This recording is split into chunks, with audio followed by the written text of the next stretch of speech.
Yeah, those who have submitted, let me know what are the doubts you have. I have a doubt in 14th and 22nd. Rohan, just a minute, just a minute.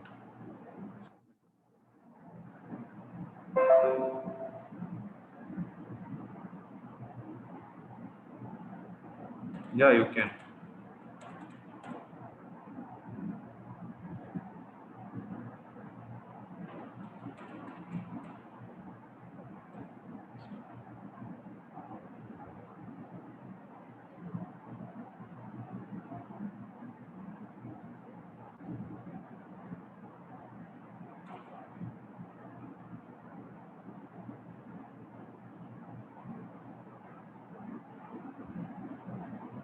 Yeah, Rohan, tell me. I have a doubt So, in the 14th and 22nd questions. which one? 8th? 14th and 22nd. 14th, what is the issue? I got it for the first and second, but third one I didn't understand how. Okay, there is a spherical rubber balloon carries a charge that is uniformly distributed over its surface. This is similar to what kind of a scenario? A sphere, sir. Hollow sphere. Spherical shell, not a sphere. It is similar to a concept of a spherical shell, right? So for a spherical shell, the charge will be distributed over the surface. How does the value of E vary for points? Inside the balloon, it is going to be 0. On the surface, it is the total charge divided by 4 pi epsilon naught, capital R square. Outside, it is going to be Q divided by 4 pi epsilon naught, small r square. You remember the graph between E and R? It will be something like this. This is the last concept that I would have taught. Sir, but the balloon is blown up, right? So won't the answers be affected due to that? Blown up in the sense you thought it got burst. Yes, sir. No. Blown up in the sense it is made in the form of a spherical shell. If it is blown up, then what are the concept of inside and on the surface and outside? That was my doubt, sir. Yeah. Next. 14th, then? 22nd question, sir. 22nd. And most of them have asked this 18th problem also. This 18th one is the first problem of your additional exercise. I would have told you need not do it, but it's better. No, these kind of problems you can try.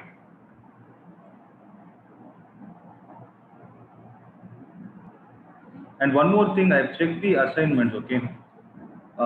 When it comes to problem, if you're going to directly write, see, for example, I think in the 22nd problem, you'll have these tension, sine theta, resolution of components and all those things.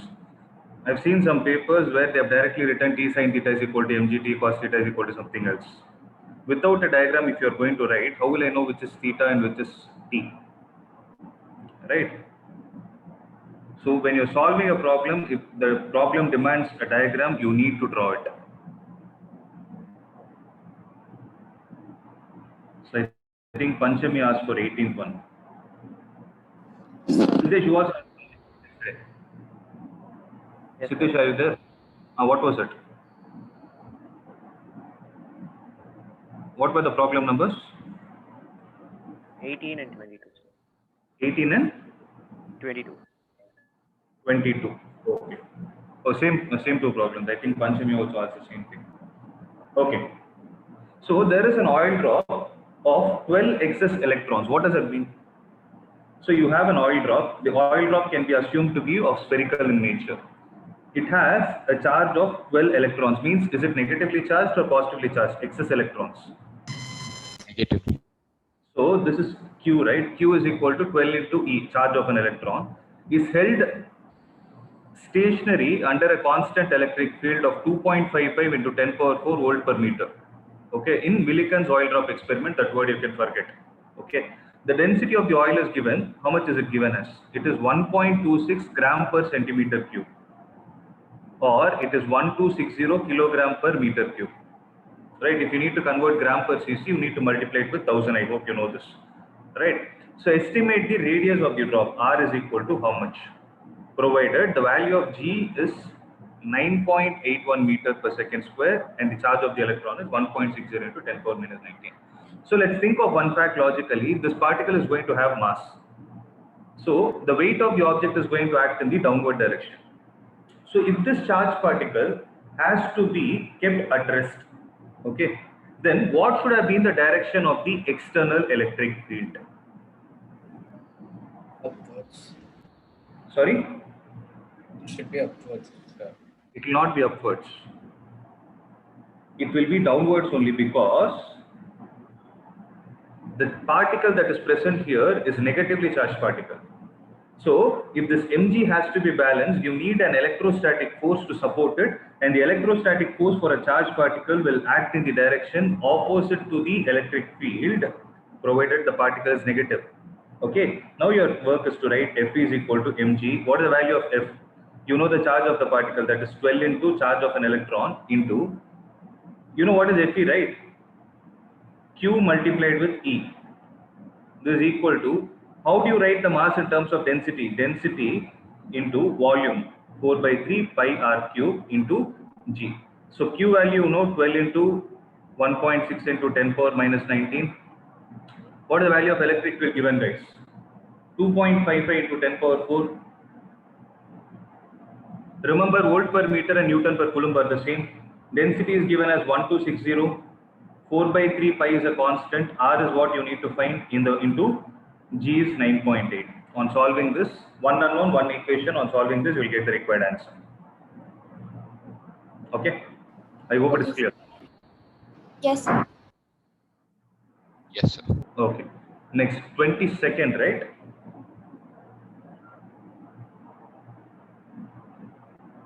So 22nd, there is a pendulum of mass 80 milligram carrying a charge of 2 into 10 power minus 8 coulomb is at rest in a horizontal uniform electric field of value 2 into 10 power 4 volt per meter.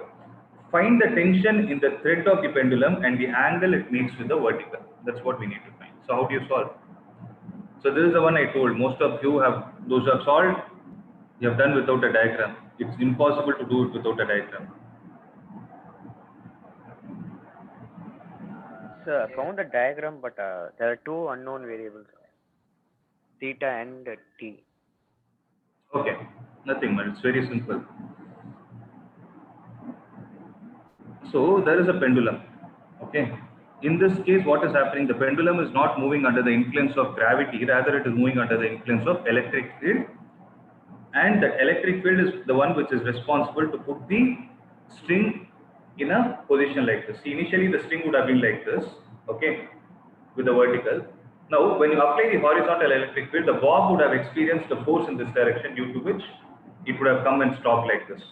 So at this instant, we need to find out what are all the forces acting on the object. So the bob is having a weight, is mass, so it is mg, right? So tension is going to be in this direction. The angle made by the vertical, if I call it as theta, the electric field is applied in this direction. Let's say it's of value E, which is 2 into 10 power 4 volt per meter, right? So you need to find the tension and the angle it makes with the vertical, right?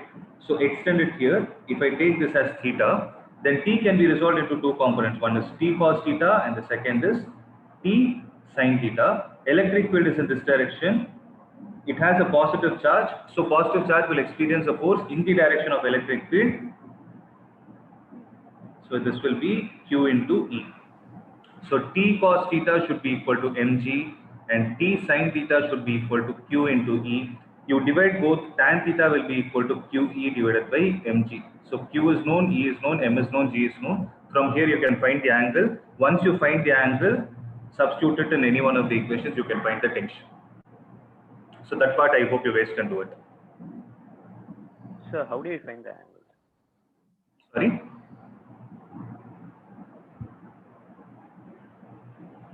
I didn't get you. Yeah, it will come in theta equals tan inverse or I something. can leave it as tan inverse. No? See, for example, tan theta is coming out as, I think it will come out as half. Okay. So you need not find that angle. You can leave it as theta is equal to tan inverse of half. Accepted. In the form of inverse trigonometry. You can ask me, how do I find sin theta from this? Draw a right angle triangle. If this is theta, what is tan theta? Opposite divided by adjacent. Then this will be root 5. So T into cos theta is 2 divided by root 5. This will be equal to mg. M and G are known. 2 by root 5 is a known quantity. One unknown, one equation. You can solve it. Okay, sir. Okay. Anything else? Sir, for when two charges are there and another charge is introduced between them, it's in Okay. equilibrium. How do you? Oh, the first one, the first problem. Yeah, and even the last thing, I think Even the last one, no? Let me check. it's given. It's in equilibrium. How do you What do you mean form by a equilibrium? The sum of all the forces should be equal to 0. That is the meaning of equilibrium. Right. So a charge Q is placed at the center of a line joining two charges Q and Q. Okay. The system of three charges will be in equilibrium if the value of Q is equal to how much? So 1, 2, 3. Okay. So F12 plus F32 should be equal to 0. That's it. Sorry, not F12. Yeah. F12 plus F13 should be equal to 0. When you solve this, you will get the answer as minus Q by 4.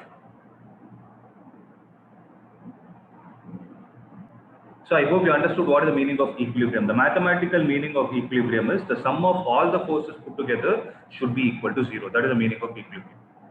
Sir, but the forces should be respect to the point in the middle, no, sir. I didn't get you. Sir, but the force should be respect to the point in the middle, no, sir. Yeah. What is the F1. net? I'm saying the net force acting among all the particles is 0. Da? The net force acting among all the particles is 0. The system, the whole system is in equilibrium. That is the meaning. Look at the word system. And then what about force 3-2, sir? 3-2 is going to be the same. No, you need not take it. So what you need to do is, when you do with respect to this kind of a system, see, if you want to visualize it in a different way, this Q is there. No, treat this Q like a source charge. Okay, and it is like the other two charges are placed in the presence of source charge. So that is why I took force experienced by Q and force experienced by capital Q. You're able to understand? That is what I did. So you need not write it as F12 plus F13 plus F32 is equal to 0. No. F12 plus F13 should be equal to 0. That's enough. At that time, you can see that the system is in equilibrium. Okay. Okay. Anything else? Sir, the The third second question. Third. Third, we don't know. Uniformly charged sphere of radius r as a function of distance. The electric field due to a uniformly charged sphere of radius capital R as a function of distance. What is the answer? A. Sorry? A. So that should not be the answer. That will It's not a be. D, sir. 1 minute, I got a call. Just a minute.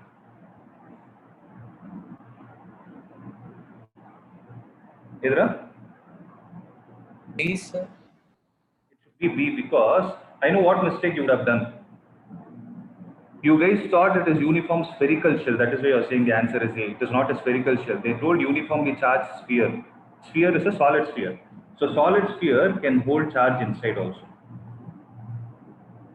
Okay. If you want to understand this, what I would suggest is, I'm giving you a small exercise. You can try this. If you still don't understand, ask me in the next class.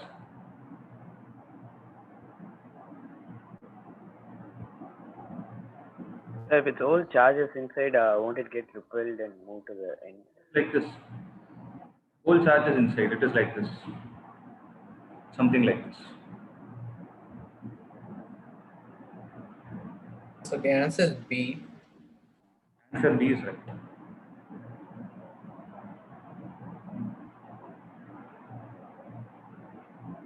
Answer B is right. I'm telling you, you guys try it again. Why it is so? If you still don't understand, I'll explain it tomorrow. Okay. So one thing you need to be clear is there is a difference between charged sphere and charged spherical shell. So answer would have been A for spherical shell, but the answer is B for sphere. Okay. Next. Is it Sir, all? I have doubt in 15th.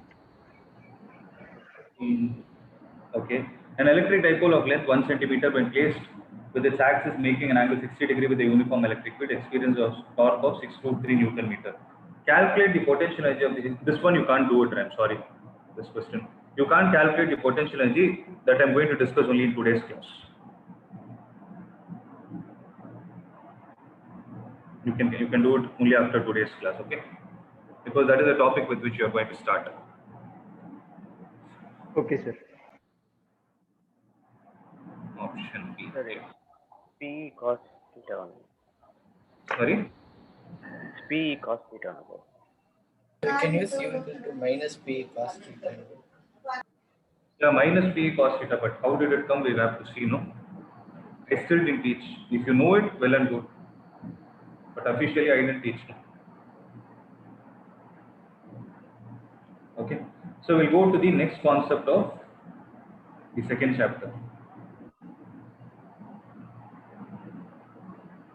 So shall I start?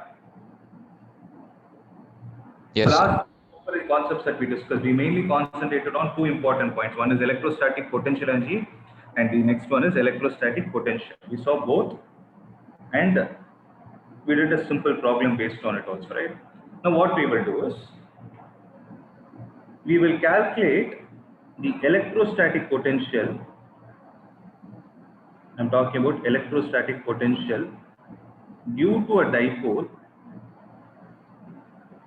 at first, axial second, equatorial third, any point other than axial and equatorial. Okay, so let's get started. So what is a dipole? You will have a positive charge and a negative charge separated by a distance of how much value? 2a. 2a. Distance of 2a. So I'm going to first start for the axial point Q and Q. So if I take a point P here, okay, if I take a point P here, then all the distances are measured from the center. From the center, the distance to the point P is R. And this is A, and this is also going to be A. Right?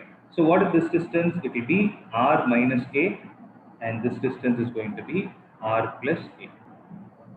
So if I take this as the first charge and second charge, what is the potential due to the first charge at point P? So due to a point charge, what is the potential at a particular point? It is 1 by 4 pi epsilon naught into Q divided by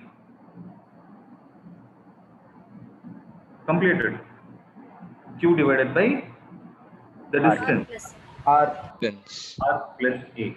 That this be equation number 1. Similarly, potential due to the second point at P is 1 by 4 pi epsilon naught into Q divided by. R minus. There is a mistake in the equation, correct it.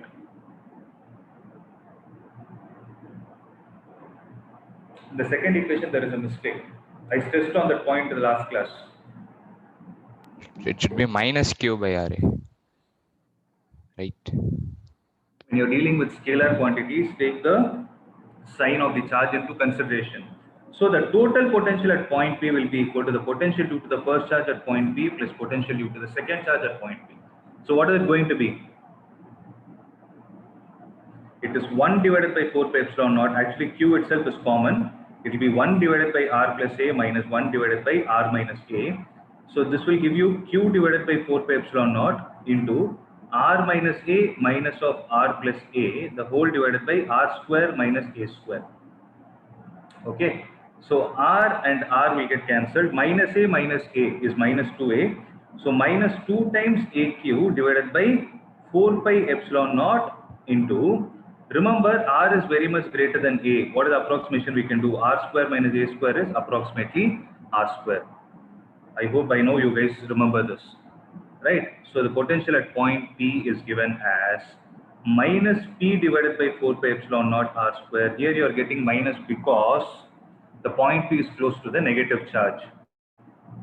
If the point was closer to positive charge, what would have happened? Then Vp will be equal to P divided by 4 pi epsilon naught R square. Under what scenario? Something like this.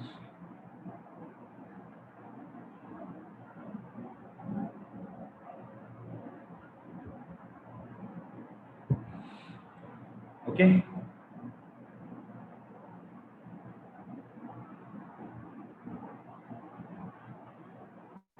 Sir, Tell me that.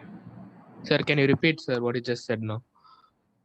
I told if the point was closer to the positive charge, then the value would have been plus T divided by 4 pi epsilon naught R square.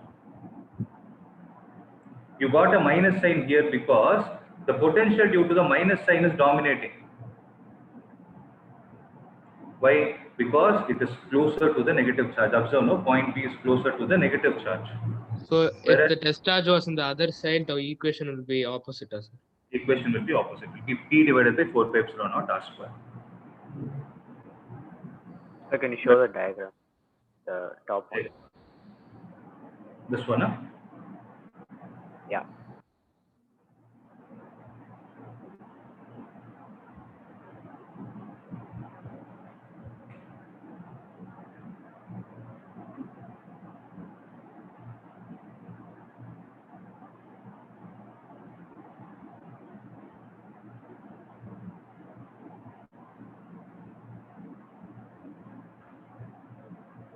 Are you done?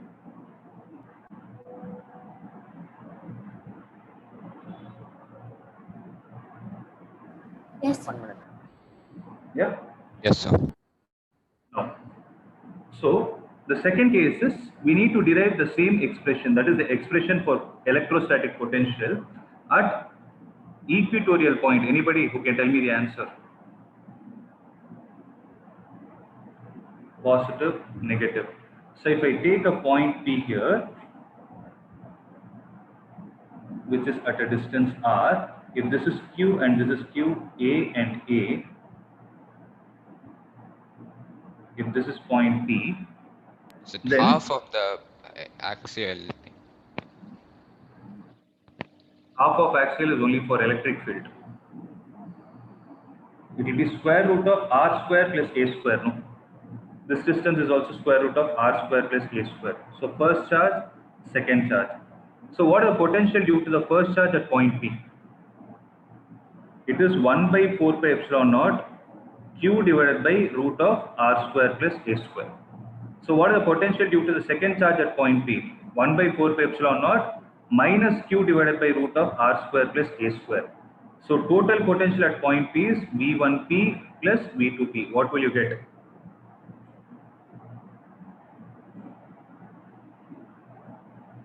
Minus Q divided by 4 pi epsilon naught into root of R square plus A square, and it's a 0. Okay. So an important point to be noted is electrostatic potential due to an electric dipole at equatorial point is always a 0. More technically, with respect to a dipole, the equatorial point is also called as an the equatorial surface is also called as the equipotential surface. If you guys have heard this word, good. If not, don't worry. Just have it in your mind. The equatorial surface is also called as the equipotential surface. What do we mean by equipotential? Equal potential. Okay. So I hope you guys made a note of this point. Sir, can you please repeat, sir?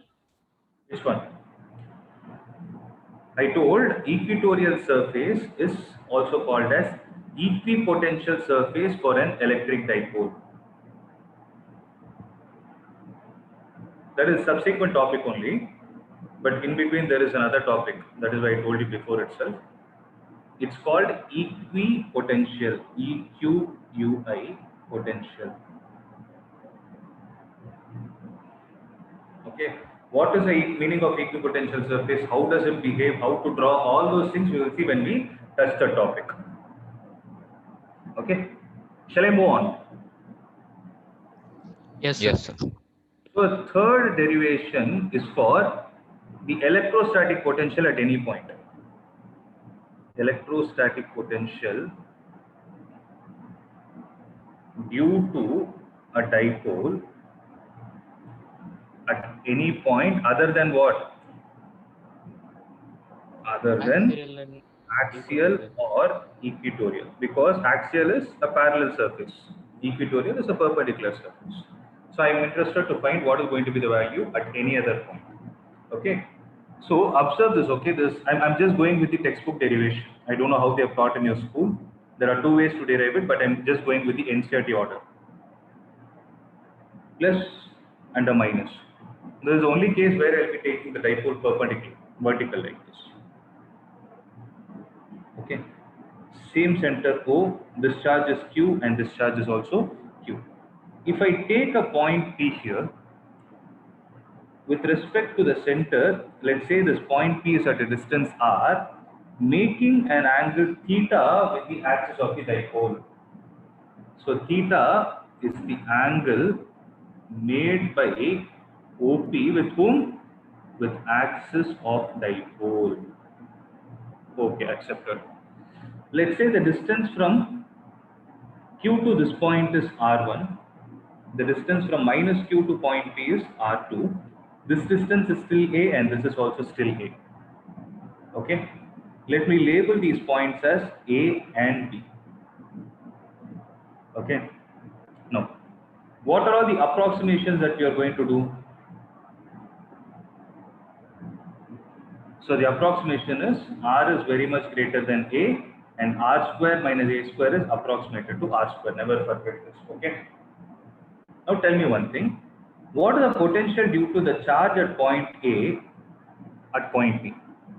It is 1 divided by 4 pi epsilon naught into, what is the charge at point A? It is Q divided by, the distance from A to B is? R1. Let this be 1. BP is how much? 1 divided by 4 pi epsilon naught. Minus Q R2. Minus Q divided by R2. So what is the total potential at point P?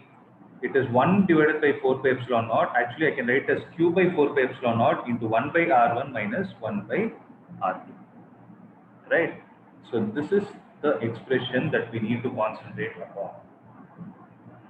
Now my job is to find, see, if you see all the other cases, we wrote the answer in terms of dipole moment and in terms of the distance from the center to the point where you calculated the electric field. But this is the only scenario where you're having two values, R1 and R2. But our work is to find R1 and R2 in terms of R by using some mathematical operations. So with this, physics is over. Now we are going to concentrate on math. Okay. So I'm not sure if you guys have learned this.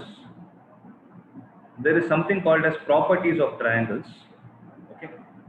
So if I take ABC, generally trigonometry is applicable for right angle triangles, no? So if you have a triangle other than a right angle triangle, then how are you going to apply the concept of sine and cosine to those triangles? So there is something called as cosine rule. Okay. So generally in a triangle, there are 6 important parameters to decide or understand what kind of a triangle it is. 3 are angles and 3 are sides. So if I take this as angle A, then the side opposite to angle A is taken as small a. If I take this as angle B, then the side here is taken as small b. If this is angle C, then this side opposite is taken as small c. In such a way, if I want to write what is cos of A in terms of ABC, small abc, then the formula goes like this: b square plus c square minus a square divided by 2bc. Okay, so it's very simple, it's easy to remember. A is there, no? So A is enclosed between which two sides? A is enclosed between B and C, no? So take the square of all the sides in the numerator, that is B square, C square and A square. So you should add the sides which are including the angle and subtract the side which is opposite to the angle. Sir, once can you move up, sir? Left time. This one, huh? Yes, sir. Done? Yes, sir. So b square plus c square minus a square divided by 2bc. Similarly, you guys tell me what will be the value of cos b. C square plus A square minus B square. Square plus a square minus b square divided by 2 into 2a. ac. Right? There is a pattern. Cos c is equal to a square plus b square minus c square divided by 2ac. 2ab. Okay. Oh, sorry, 2ab. So we are going to apply that context to the triangles over here. Okay. Now concentrate, guys. Concentrate. I'm going to take the triangle AOP. If I take the triangle AO and P,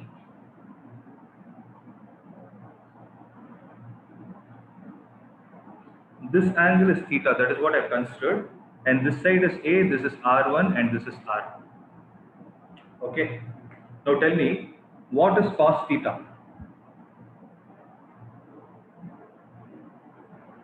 Use cosine rule. Theta is included between R and A. So it is R square R Sir, square plus a square minus r1 square by 2ra. times AR. Right? Which implies R1 square. See, what I'm going to do is R square plus A square minus R1 square is equal to 2 times AR cos theta. So R square plus A square minus 2AR cos theta is equal to R1 square. Any doubt in this? I just rearranged. All this is mathematics only, nothing to do with physics. Right? See, if I have to apply it in the third equation, I don't need the value of R1, I need the value of 1 by R1. So what I'm going to do is, R square plus A square is approximated to what value? R square. R square. R square. So which implies R square minus 2AR cos theta is equal to R1 square. This also implies 1 by R1 square is equal to, if I take this R square outside, okay, I'll write an extra step.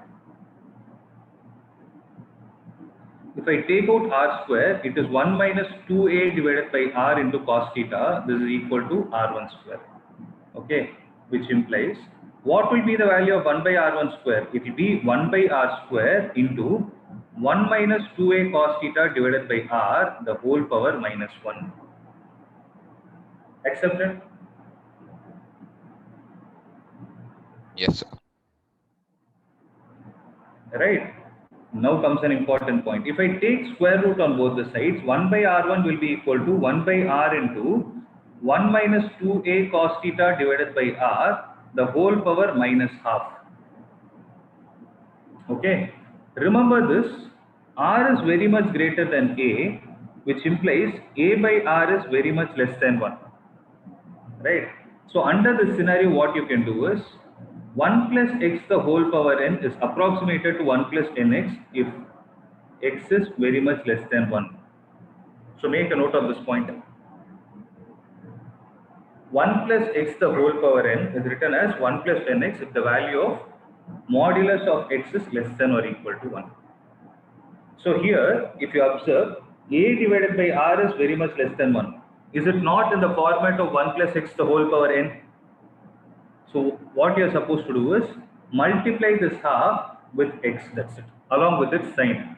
Then what is going to be the value of 1 by r1? 1 by r1 will be 1 by r into 1 plus 1 by 2 into 2a cos theta divided by r. Did you guys understand why it became plus half? Because you have a minus here and you have a minus here. So when they both get multiplied, it will become 1 plus half into 2a divided by, 2a cos theta divided by r. So this is the value of 1 by r1, which is 1 by r into 1 plus a cos theta divided by r. Let this be equation number 4. Okay. So to master this, you guys have to practice it again. Sir. Tell me That now. R is very much greater than A. That point, tell again, sir. when r is very much greater than eta, then a smaller number divided by a bigger number will definitely be less than 1. For example, I divide 1 with 10,000. Okay. It is going to be a very small value, right? So if this kind of a condition is satisfied, okay, this is physics. This is physics. Mathematics has something to say. 1 plus x the whole power n can be approximated to 1 plus nx if the value of x is very much less than 1. Okay. So I am going Don't back. understand, sir. Purila, sir. This is called as binomial theorem. Okay. So 1 plus x the whole power n can be written as plus multiply this n here, n into x. You can do it. You cannot do it under all scenarios. Only if the value of this x is there, no, which is less than 1, very much less than 1. For example, 1 plus 10 power minus 6 the whole square. If something is like this, this is nothing but 1 plus 2 into 10 power minus 6. That is what I am trying to say. So how did I get that 2 into 10 power minus 6? 2 will get multiplied here. That is it. Last year binomial theorem deleted, sir. But I taught Ram. I'm a teacher last year. I remember teaching. No problem. Sir, is the factor. Okay, 1 plus x the whole power n is equal to 1 plus nx. Now are you clear? Yes, sir. This is an important approximation, guys. Especially those who are preparing for competitive exams. In JEE, you can expect these kind of questions. Okay. So it is called 1 plus nx. Right. Similarly, 1 by r2 will be equal to 1 by r into 1 minus a cos theta divided by r. That is, plus will become minus. I'll tell you the reason for it. Reason is very simple. If I take BOP, if I take the triangle BOP,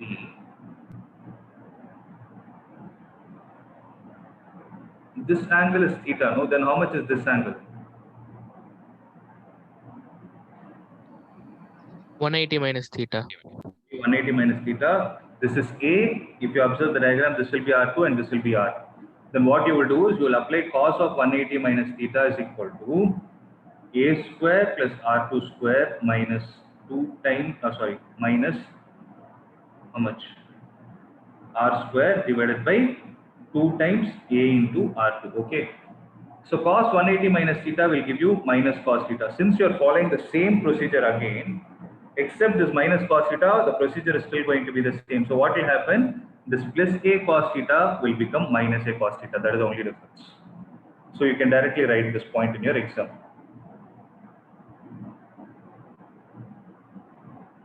I've never seen this derivation being asked, but if they ask it, you have to do it. Okay. So 1 minus a cos theta divided by r. Okay. Now what we need to do is, using 4 and 5 in 3, what will I get? The total potential at point B is Q divided by 4 pi epsilon naught into, in the place of 1 by r1, what can I write? 1 by r into 1 plus a cos theta divided by r. Plus or minus? I think it is minus. We will have a minus. Okay, minus. In the place of 1 by r2, I will write it as 1 by r into 1 minus a cos theta divided by r. Okay, what will get cancelled, guys? Q divided by 4 pi epsilon naught into 1 by r square plus a cos theta by r square minus 1 by r. 1 by r plus a cos theta divided by r square. So 1 by r and 1 by r will get cancelled. What is it you have? You will have 2 times a cos theta into q, the whole divided by 4 pi epsilon naught r square. What is 2a into q, guys? It is Dipole. P. So P cos theta divided by 4 pi epsilon naught r square is the potential at any other point other than the axial or equatorial. I will tell you how this will actually help you. If the point is axial point, then what would have been the value of theta?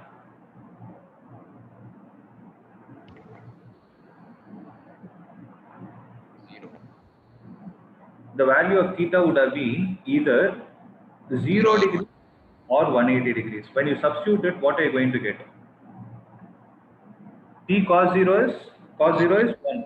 So P by 4 pi epsilon naught r square or minus P divided by 4 pi epsilon naught r square. If you revisit the value that we have derived already, this is the one it shows. Are you able to understand? So this is actually like a generic expression. Similarly, if it is equatorial point, then the value of theta would have been, equatorial point is a perpendicular point. Theta will be 90 degrees. So substituting, what will be the value of Vp? 0. Because cos 90 is 0. You're able to understand? So if you remember, if at all in the exam you forget about the axial or equatorial point, you can actually remember this.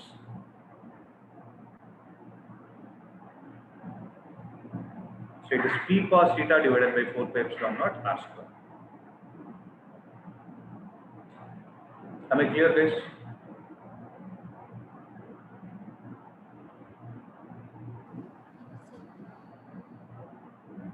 Yes, sir. Okay. So copy it. Let me know once you're done.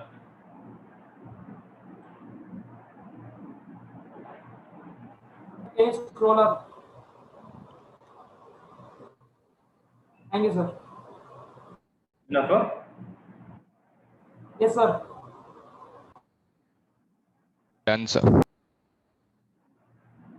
Done? Everybody is done? Shall I move on? 1 minute, sir. Yeah.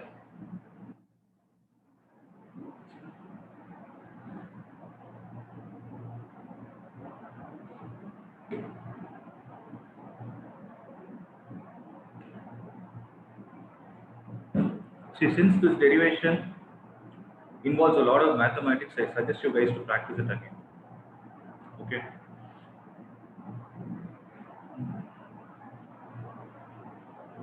So I'll show you where the derivation is given in textbook also.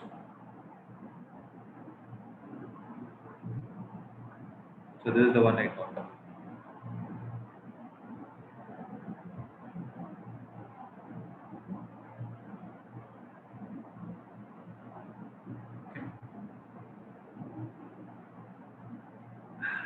Vishnu, are you done? Yes, sir. So write down the next heading. It is potential energy of a dipole in uniform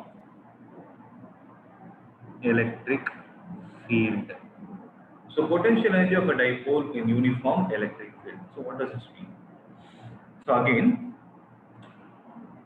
so I told you the beginning of this chapter, what did I say? Wherever you see the word energy, what comes to your mind?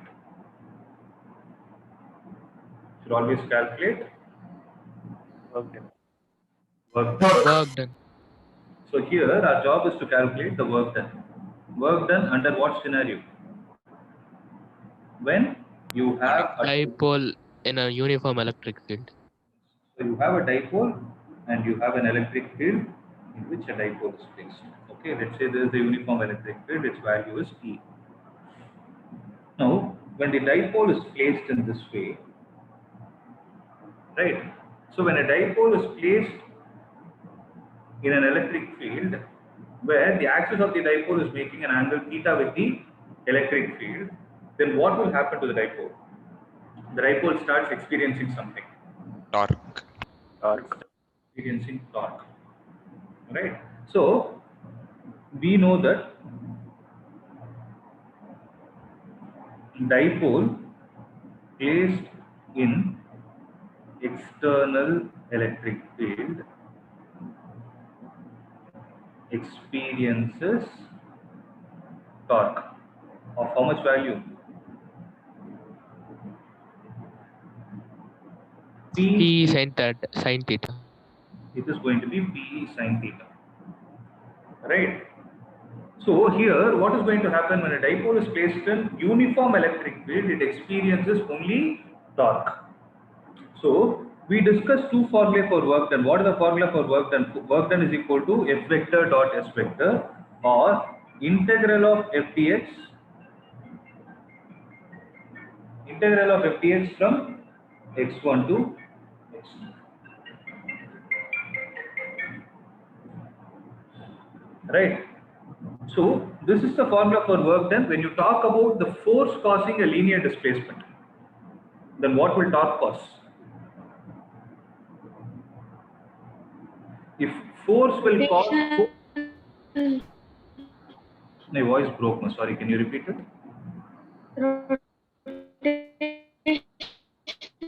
Displacement, sir. So it will cause an angular displacement, right? So when there is an angular displacement taking place, I can say work done is equal to tau into d theta from theta 1 to theta 2, right? If the dipole revolves or dipole rotates through an angle d theta, okay? If the dipole rotates through an angle d theta, then work done by the torque is how much? dW is equal to tau into d theta. So what is the value of tau? It is Pe sin theta into d theta. So total work done will be integral of Pe sin theta d theta, where the value changes from theta 1 to theta 2. So P and E are constant. Integral of sin theta d theta from theta 1 to theta 2 is going to be how much? So this will be Pe into, what is the value, guys? Integral of sin theta is minus cos theta, Yes, cos theta. from theta 1 to theta 2. So take the minus sign outside, minus Pe into cos theta 2 minus cos theta 1. This is going to be the amount of work done, and this work done is what is going to get stored in the form of electrostatic potential energy, and U is also given as minus Pe cos theta 2 minus cos theta 1, or what you can write is minus of P vector dot E vector. So torque is P vector cross E vector, potential energy is P vector dot E vector.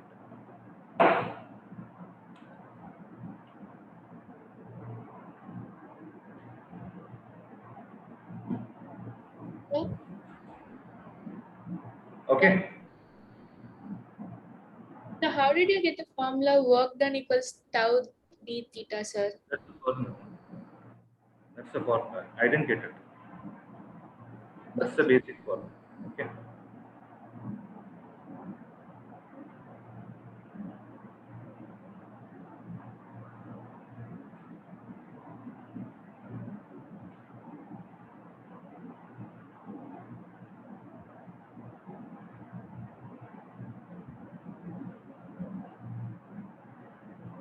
Done, sir. Done? Yes, sir. Now we will try to attempt that problem which you guys asked me. So how many of you did it? Sir, not done, sir. கொஞ்சம் வாங்க, sir. Yeah. Copy it.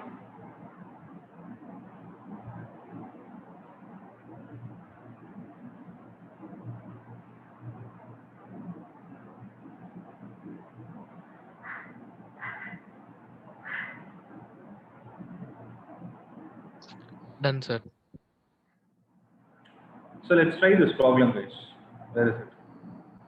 So 15 Sir, one. your no? work done and potential energy. Work done and potential energy. Tell me. Work done and potential energy. What is it?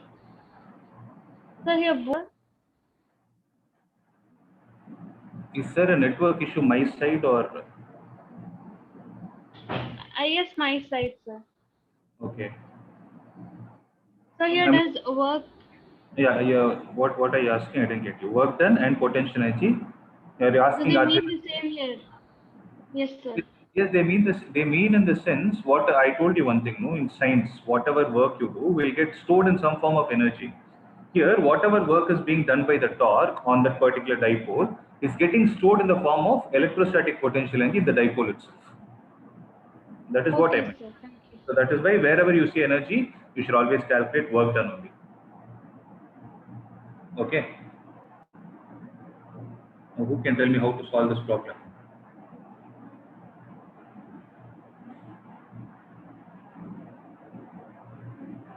So we find electric field intensity by using tau equals P sin theta, and then we substitute it in. So there is an electric dipole of length 1 centimeter. So 2a is 1 centimeter. Placed with its axis making an angle theta is equal to 60 degrees with the uniform electric field. And we don't know what is the value of electric field. So torque is equal to 6 root 3 Newton meter. See, this Newton meter doesn't mean joule, okay? Don't write it in joule.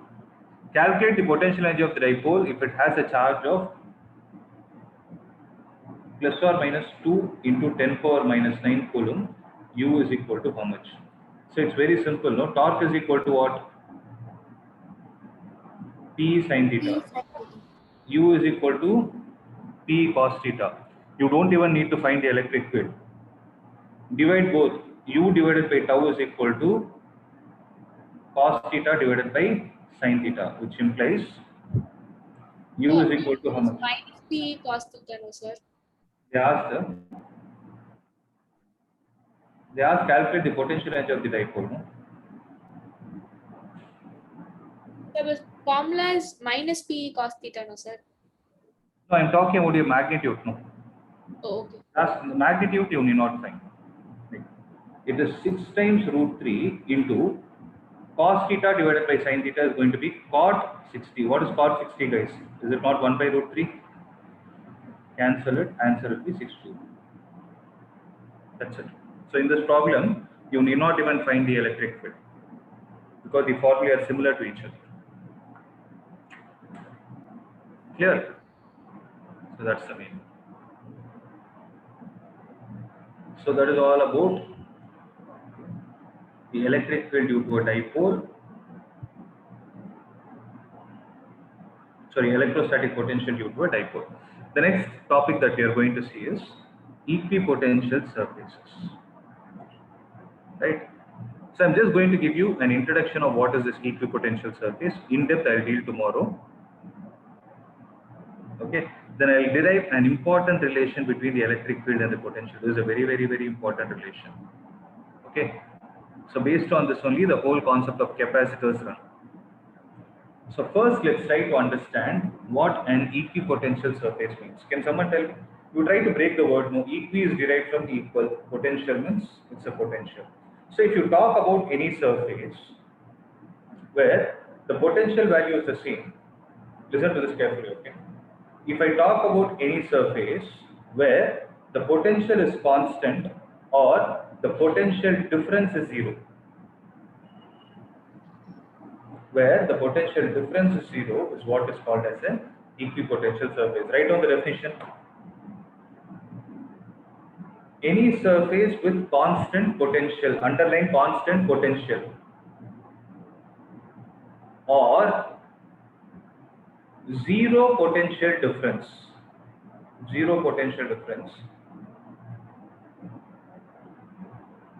is called an equipotential surface. Okay.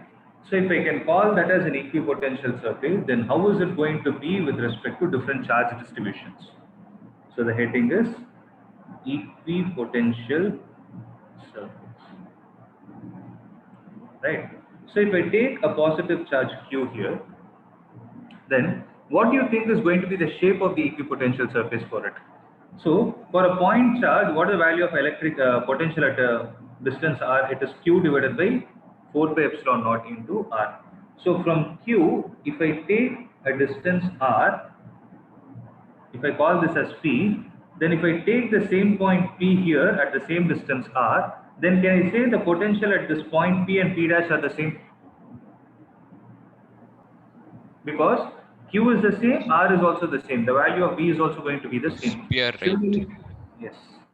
If I take a point P double dash, that is also going to be same. right? So if I join all these points, what is the shape I'm going to get? The locus of all moving points I'm going to get is a sphere. Similarly, if I take it at a different distance, I'll get another sphere. So the equipotential surface for a point charge, whether it is a positive charge or a negative charge, an isolated positive charge or a negative charge, is always a set of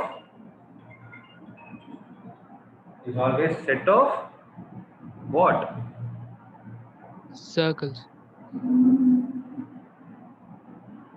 Concentric spheres. Okay. Any doubt, guys? No, sir. No, sir. So that's all from my side. Okay. Excuse me, sir. Sorry. Could you tell the definition again, sir, for equipotential surface? Equipotential surface. See, now you're able to understand. No? The sphere is a equipotential surface. So potential at point P, potential at point P dash, potential at point P double dash, everything is the same. So on the surface, if the potential is same, or on the surface, if the potential difference is zero, the potential difference means Vp dash minus Vp is zero, Vp double dash minus Vp dash is zero, then that kind of a surface is what is called as equipotential surface. Are you able to visualize? Okay, sir. Yes, sir. Yes, I understood. Yeah, that's good. Okay, guys, that's it from my side. So remaining points I'll explain tomorrow. Okay. So tomorrow we'll see an important relation, and we'll do some problems. So don't miss tomorrow's class. Okay, sir. Thank you, sir. Thank you, sir. Thank you, sir. Thank you, sir. Thank you, sir.